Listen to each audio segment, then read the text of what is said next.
Life Without Law, An Introduction to Anarchist Politics. Published in 2013 by Strangers in a Tangled Wilderness. tangledwilderness.org. I want freedom, the right to self-expression, everybody's right to beautiful, radiant things. Emma Goldman, 1931. An anarchist is someone who rejects the domination of one person or class of people over another. Anarchism is a very broad umbrella term for a group of political philosophies that are based on the idea that we can live as anarchists. We anarchists want a world without nations, governments, capitalism, racism, sexism, homophobia, without any of the numerous intersecting systems of domination the world bears the weight of today. There is no single perfect expression of anarchism, because anarchism is a network of ideas instead of a single dogmatic philosophy. And we quite prefer it that way. The world today. You're obliged to pretend respect for people and institutions you think absurd. You live attached in a cowardly fashion to moral and social conventions you despise, condemn, and know lack all foundation. It is that permanent contradiction between your ideas and desires and all the dead formalities and vain pretenses of your civilization which makes you sad, troubled, and unbalanced. In that intolerable conflict, you lose all joy of life and all feeling of personality, because at every moment they suppress and restrain and check the free play of your powers. That's the poisoned and mortal wound of the civilized world. Octave Mirbeau, 1899. There are those who say that anarchism wouldn't work, that we need laws and cops and capitalism. But we say that it is the systems that are currently in place which aren't working. Industrialization is warming the planet to the degree that it might yet just kill us all. In the best case scenario, we've already created one of the largest mass extinctions in the history of the Earth. Deforestation spreads the deserts in the wild, and systematic racism expands the food deserts in the cities. Billions go hungry every day across the globe, because global capitalism makes it more profitable for the elite of starving nations to grow crops for export than to feed their own people. Science has been subverted by the demands of profit, and research is only funded if it explores what might make some rich bastards richer. Even the middle class is beginning to fall under ruin, and in this economy there aren't many left who buy into the myth of prosperity that they sold us when we were kids. We're told that anarchy can't work because people are inherently flawed and are motivated solely by self-interest. They somehow make the illogical jump from this idea to the idea that we therefore need leaders and government. But if we don't trust people to lead themselves, why do we trust them enough to put them in charge of everybody? Responsibility and freedom. An anarchist is one who, choosing, accepts the responsibility of choice. Ursula K. Le Guin, 1974. One way some anarchists like to think about it is that anarchism is the marriage of responsibility and freedom. In a state society, under the rule of government, we are held responsible to a set of laws to which we did not consent. We are expected to be responsible without being trusted with freedom. There are laws about everything, whom we can love, what imaginary lines we can cross, what we can put into our own bodies. We are not trusted to act on our own authority, and at every turn we are being managed, observed, policed, and if we step out of line, imprisoned. The reverse, freedom without responsibility, is not much better, and it forms the mainstream myth of anarchy. Government thrives off this misconception, the idea that it's only the existence of cops and prisons that keeps us from murdering one another wholesale. But in reality, the people in this world who act with total freedom and no responsibility are those so privileged in our society so as to be above reproach, such as the police and the ultra-rich. Most of the rest of us understand that in order to be free, we must hold ourselves accountable to those we care about, and those our actions might impede upon, our communities and families and friends. Anti-capitalism. The first man who, having fenced in a piece of land, said, "This is mine," and found people naive enough to believe him, that man was the true founder of civil society. From how many crimes, wars, and murders, from how many horrors and misfortunes might not anyone have saved mankind by pulling up the stakes or filling up the ditch and crying to his fellows, "Beware of listening to this impostor. You are undone if you once forget that the fruits of the earth belong to us all, and the earth itself to nobody." Jean-Jacques Rousseau, 1754. There's this idea, which is proven demonstrably false on a global level, that it's good or healthy or more natural for most everyone in a society to act solely for personal gain.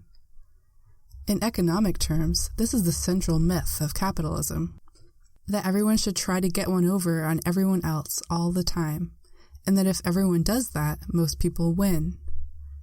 The people who want you to believe that myth are the people who do win, the people who already control everything.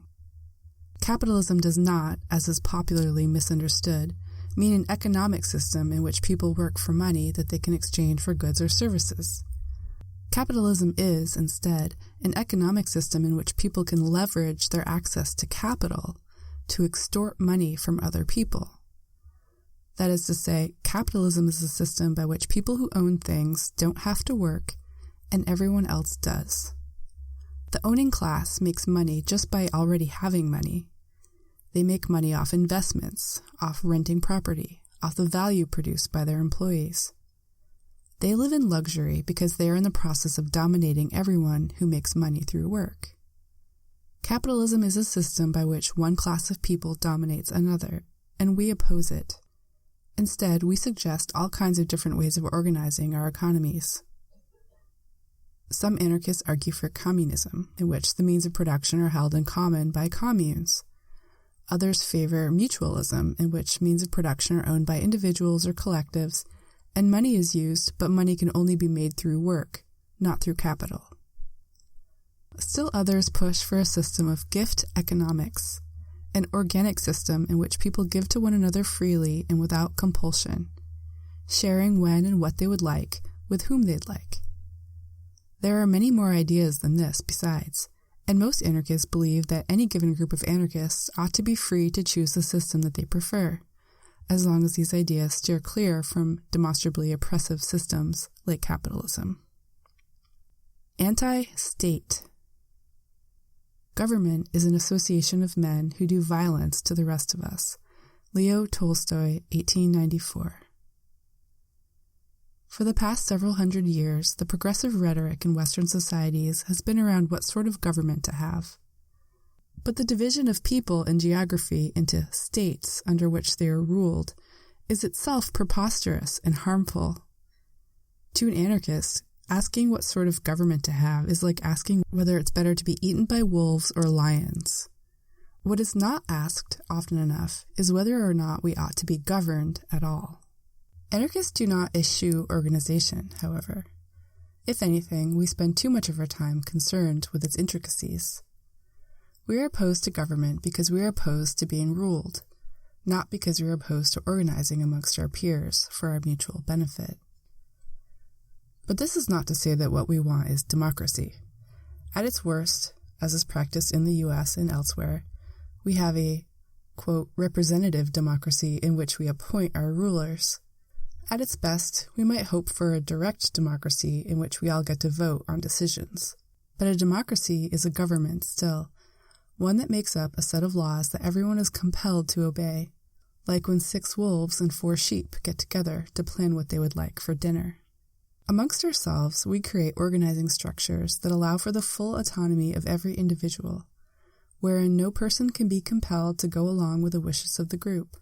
Because we are not interested, by and large, in static organizational structures with fixed and official membership, anarchists are able to organize organically. People come and go from organizations, and the organizations themselves come and go over time, based on the needs of the people who make use of them. When larger structures are deemed useful or necessary, various groups often form networks, which are horizontal structures for disseminating ideas and information and for planning complex operations.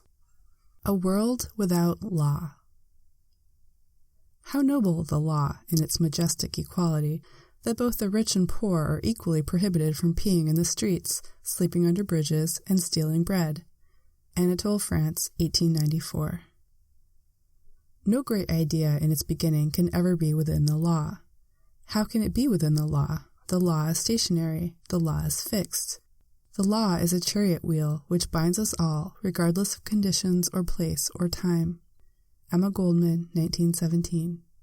Some people have an unfortunate tendency to insist that you can't be against something unless you know what you're for. We reject that idea. We don't feel the burden of proof is upon the oppressed to identify what they would like to replace their oppressor with. If I'm being hit with a baseball bat, I don't feel the need to articulate what I'd prefer to be hit with instead. Or, more to the point, police hit us with batons and the media insists that if we wish to stop being hit with batons, we need to articulate exactly how it is we'd like to see crime and punishment handled within an anarchist society. But while identifying and destroying systems of domination is the task immediately before us, we do spend some of our time imagining what a world without law would be like. And occasionally, we have the chance to enact such a world for days or weeks or years in groups both big and small, and we've met with a fair amount of success. A world without law is not a world without guidelines. We are opposed to law because law is a way of understanding human conduct that was designed, and has been implemented, for social control rather than for the furtherance of justice. Laws are designed to be obscure yet rigid, creating a series of traps for those who are already disenfranchised by society. A law is not actually a particularly useful tool for judging human behavior. As the folk wisdom suggests, good people don't need laws and bad people don't follow them. Laws are black and white, forcing people to obey the letter of the law while gleefully ignoring the spirit. And what's more, because they are enforced through violence at the slightest provocation, they polarize society into those too afraid to step out of line, but without knowing why they obey, and those who disobey simply for the sake of disobeying. Either way, they hinder people's ability to develop their own personal sets of ethics. They don't help people learn to respect people for the sake of respecting people. People who are encouraged to act socially tend to act socially, and people who are treated with empathy will, by and large, respond in kind. There will always be exceptions, of course, but for dealing with those people, guidelines, which remain mutable to circumstance, are a significantly more useful tool than law will ever be. Further, many anarchists work towards what is referred to as transformative justice.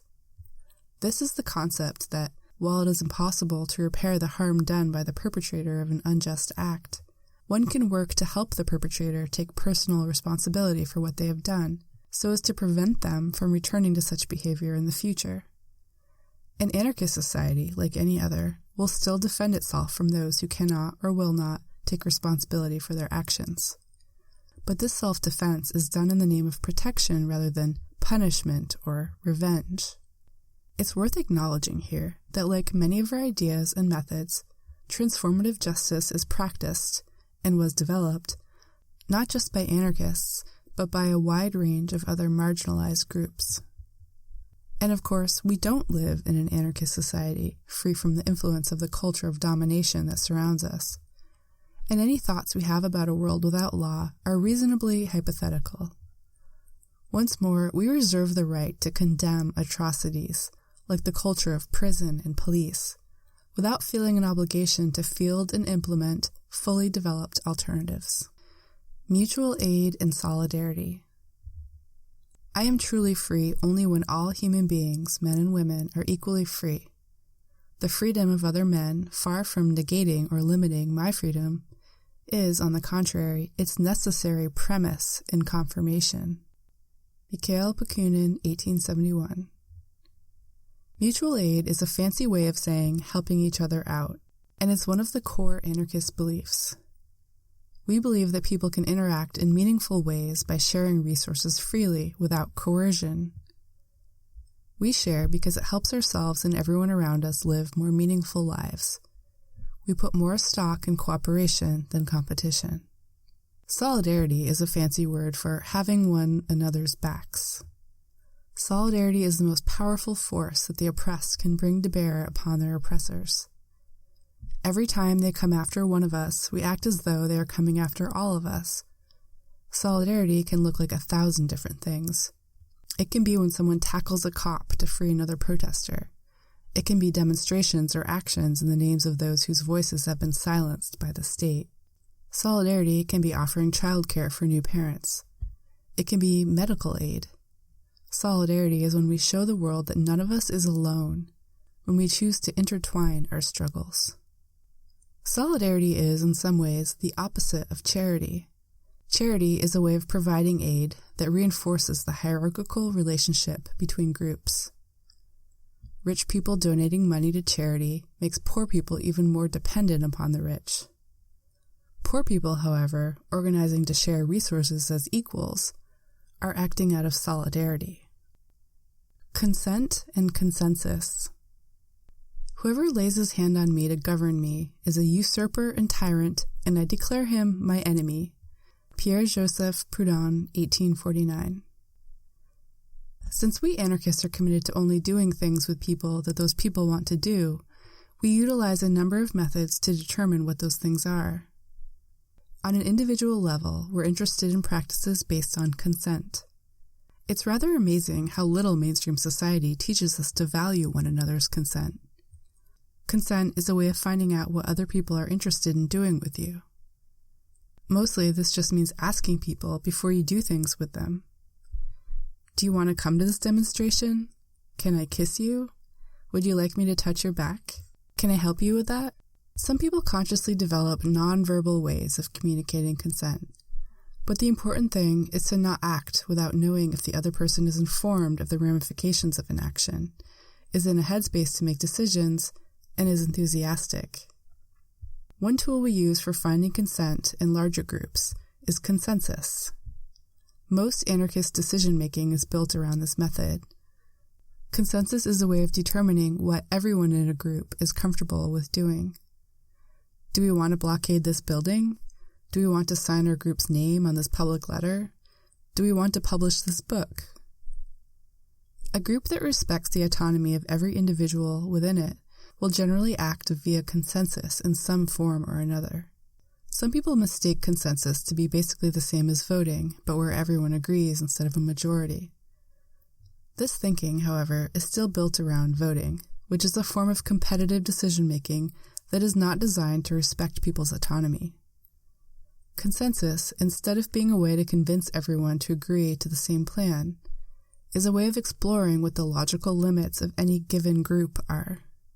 If all members of a group cannot agree on a specific action, then it clearly needs to take place outside of that group, if at all. Unlike consent on an individual level, however, it is not always the case that a group seeking consensus needs everyone to be enthusiastic about the given action, and standing aside on a decision is common and respectable behavior. Not all collectives and groups are very formal in their consensus decision-making, and many groups tend to work more on an autonomy model in which everyone is trusted to act on behalf of the group and then be responsible to everyone else for the actions and decisions they made on behalf of the group. Direct action. Anarchists know that a long period of education must precede any great fundamental change in society. Hence, they do not believe in vote begging nor political campaigns, but rather in the development of self-thinking individuals. Lucy Parsons, 1890s. Anarchists do not want to reform the existing political system. We want its abolition. Instead of political advocacy, by which we might appeal to others to change our conditions, we generally practice direct action. Direct action is a means by which we take control over our own lives, by which we regain the autonomy and agency that is systematically stripped away from us by governmental systems, by which we become self-thinking individuals. Rather than plead and beg for the government or corporations to start protecting forests, we put our bodies between the trees and the chainsaws, or sneak in at night and burn their logging trucks. No system based on industrialization and capitalism is ever going to prioritize natural ecosystems over profit, so we won't waste our time asking nicely. Rather than ask the capitalists to repeal their trade policies that are gutting developing nations, we will show up en masse to their summits and block trade delegates from ever having the chance to scheme.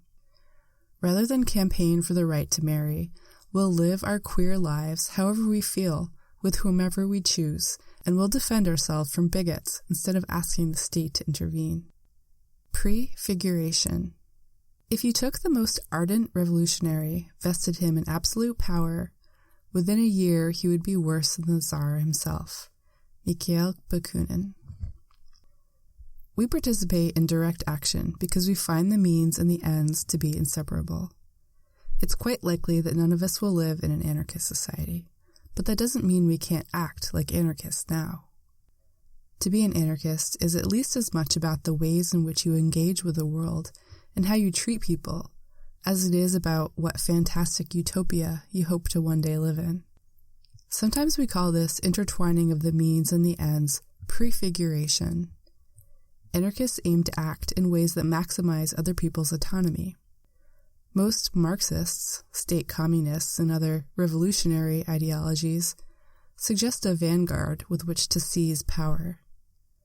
We've no interest in seizing power for anyone but ourselves, and we oppose anyone who thinks they ought to rule us, revolutionary or not.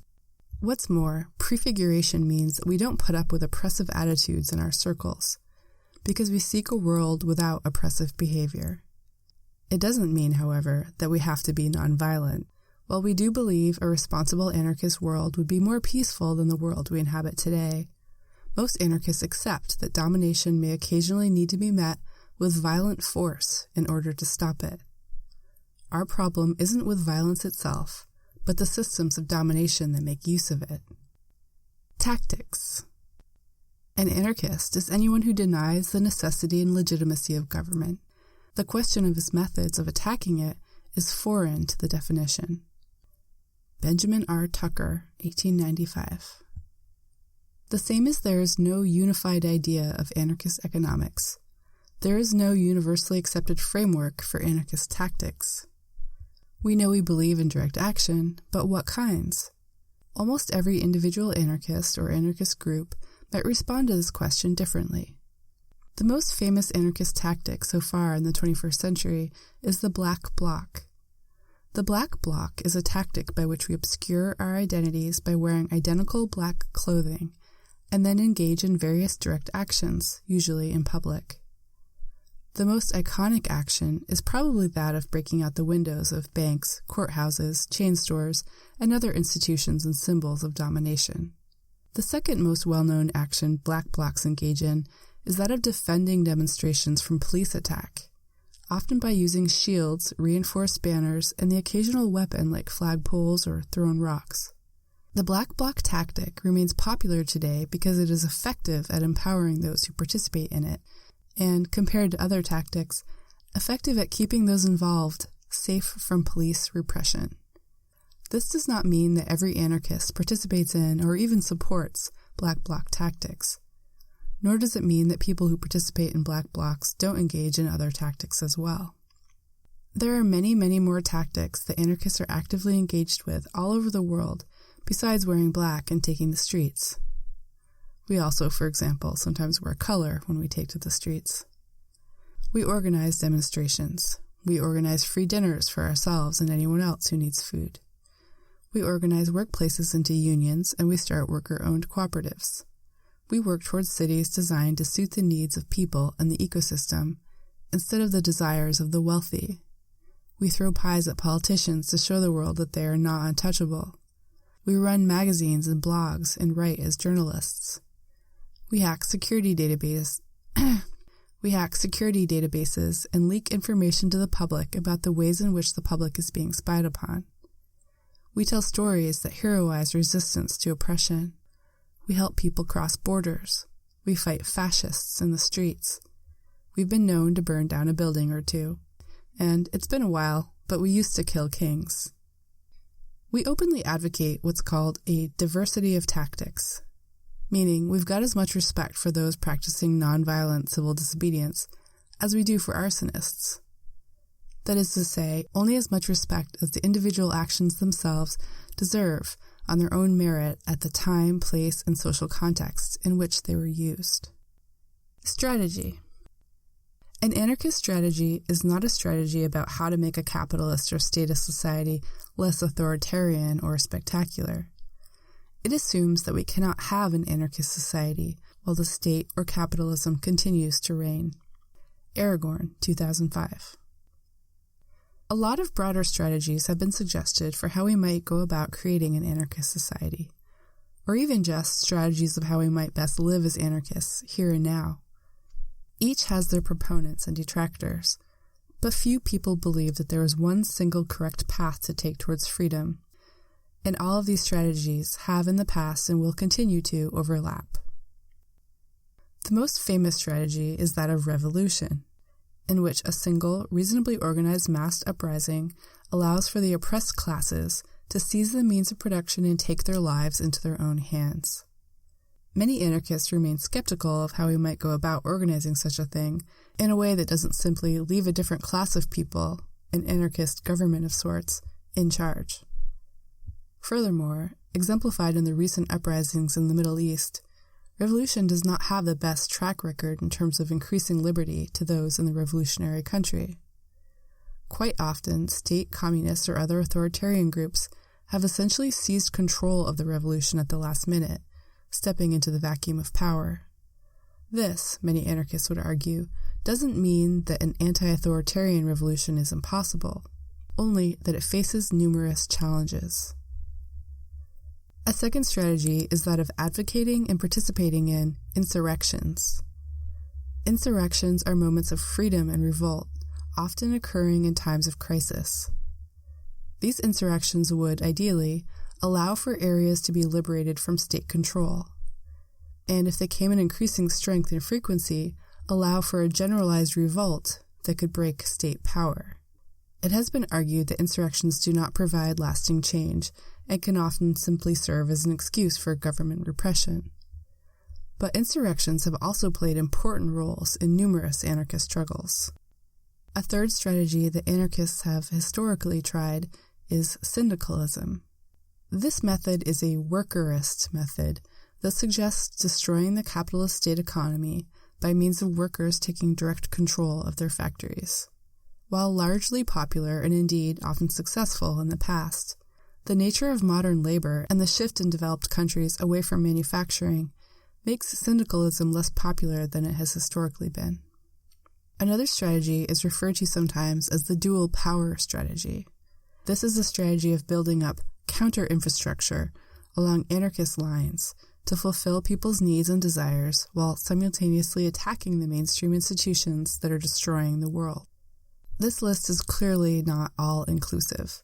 Some anarchists find themselves primarily concerned with strategies based around decolonization, education, or intervening in crisis. Others are likely hard at work, scheming strategies that have never been tried, ideas that we can't wait to test. Engagement with the system. The individual cannot bargain with the state. The state recognizes no coinage but power, and it issues the coins itself. Ursula K. Le Guin, 1974. Obviously, despite our best efforts, we live within a capitalist, statist world. Anarchism is aspirational and optimistic. It is not, however, delusional. Just because we do not approve of the state's existence doesn't mean we don't understand that the state exists and has material power. We don't believe in prison, but that doesn't keep the state from locking us inside it. Every action we take, as individuals and as groups, needs to accept the reality of the situation. Perhaps if we were perfect anarchists, we would destroy our state-issued IDs and not pull over the next time a cop puts on their lights behind us. But we must all make strategic concessions. Similarly, we want a world without wage labor, but this does not make us hypocrites when we work for the money we need so that we can eat. History. The anarchists of revolutionary Spain would probably rather we fight our own struggles today than spend so much time discussing theirs. The Spanish anarchists were just regular folks, and they did exactly what we'll do when we get the opportunity. Curious George Brigade, 2004. Anarchists are more concerned about the present than the future, because how we live here and now is more important than some illusory utopia. And we're more concerned with the future than the past, because we have control over the future and we will live in it. But we do have a long and rich history from which we can draw inspiration, pride, and numerous lessons.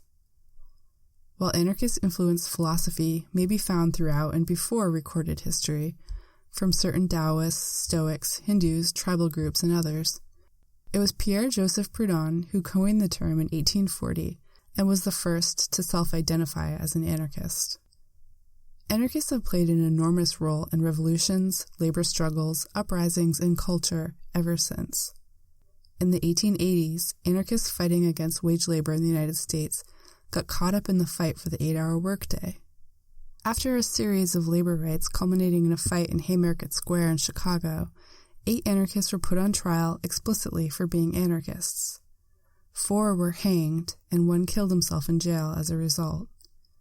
Their martyrdom changed labor history in the U.S. The 8-hour workday fight was won, and anarchism continued to be a strong voice in the labor movement. At the turn of the century, we killed kings and other heads of state, forever earning a reputation as bomb throwers and assassins, which some of us wear with pride, and others would prefer to forget. We fought for revolution in Russia for decades, only to be betrayed when the Bolsheviks turned around and murdered us in 1917. For 3 years, from 1918 to 1921, 7 million Ukrainians lived as anarchists, until the Bolshevik army betrayed an alliance and conquered us while we were busy fighting armies hired by the capitalists.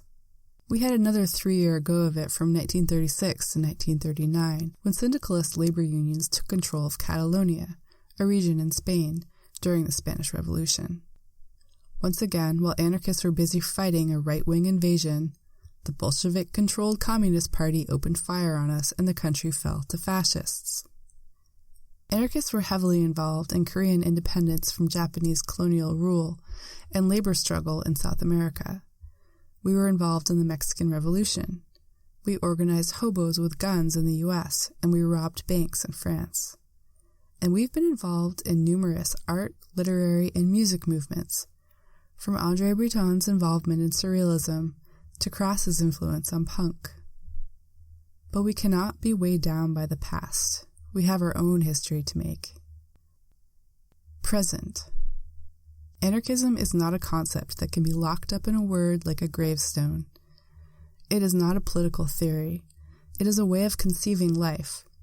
And life, young or old as we may be, old people or children, is not something definitive. It is a stake we must play, day after day. Alfredo M. Bonanno, 1998. In the past 15 years, anarchism has been, as a movement, on the upswing. First with the anti-globalization demonstrations at the turn of the millennium, now with the rise of anti-austerity riots and movements across the world. People are beginning to reject authoritarianism, which makes sense. Capitalism is quickly destroying everything, and we won't soon forget what a nightmare the authoritarians made of revolution, whether the right-wing fascists or the left-wing Stalinists. So let's say you want to join. In a society that has destroyed all adventure, the only adventure left is to destroy that society. Anonymous French Graffiti, 1968. Anarchism isn't a membership club. Even as a political ideology, we're more of an anti-ideology than we are one with a strict set of rules. So there are no membership forms to mail in and there are no fees. There are anarchist groups all over the world, working on any number of problems that might interest you, from ecology to social justice, and many of those groups will let you join, or at least participate in their actions. But you can also just, do it. Find yourself a like-minded group of people and get to it. Organize all the gardeners in your neighborhood to share produce for free, or organize against a multinational like Walmart moving into town. Squat a building and steal electricity to throw shows and raise money for anarchist prisoners. Attack symbols of power. Spread information. Act in the ways you feel compelled to act. But the most important things about being an anarchist are treating other people with respect as masters of their own lives, and taking control of your life, seizing freedom, but remaining responsible to yourself and those you care about. As a word of warning, there are predators in the anarchist movement. Agents of the state infiltrate our movement and do their utmost to destroy it. They prey upon new people in particular, setting them up to break the law and then sending them to prison for years or decades. Don't commit felonious crimes with anyone you haven't known for years. Never let anyone convince you that if you really cared about anarchism or some other cause, that you'd take some dangerous action. Read up about what happened to Eric McDavid, David McKay, and the Cleveland Four. And even if you're acting alone or with your closest childhood friends, think carefully and maturely about the ramifications of any illegal action you might take.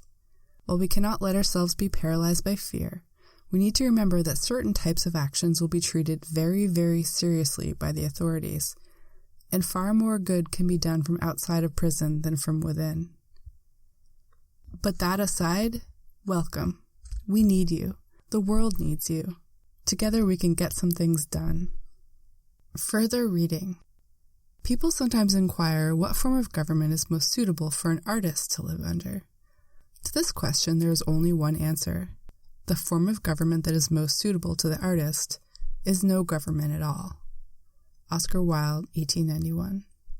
Some cool historical anarchists to look up for fun include Emma Goldman, Peter Kropotkin, Mikhail Bakunin, Enrico Malatesta, Lucy Parsons, Nicola Sacco, Bartolomeo Vanzetti, Ricardo Flores Magón, Jules Bonnat, Maria Nikiforova, Nestor Makhno, Noe Ito, Severino Di Giovanni, Renzo Novatore, Voltairine de Cleyre, Louis Michel, and Francesc Ferrer.